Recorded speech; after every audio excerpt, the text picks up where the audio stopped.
करबो परेशान कमजोर हमारा नहीं तू बुझे गे जान रूप ने अखने फोन लगे कुछ देर सबर करी दिल में छठपुआ सोना हमर लाभर जानै छी हमर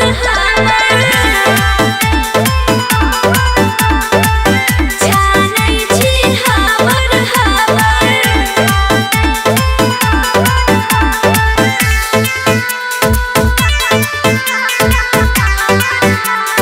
राज रिकॉर्डिंग स्टूडियो रामपट्टी।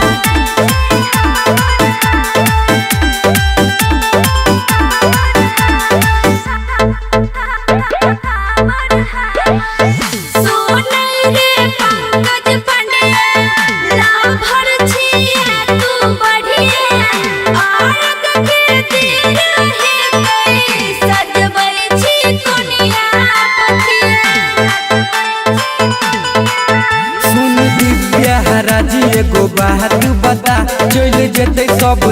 गया हाथ उठा घाट पर बैठ के तोरा लागल दै छियौ हम खबर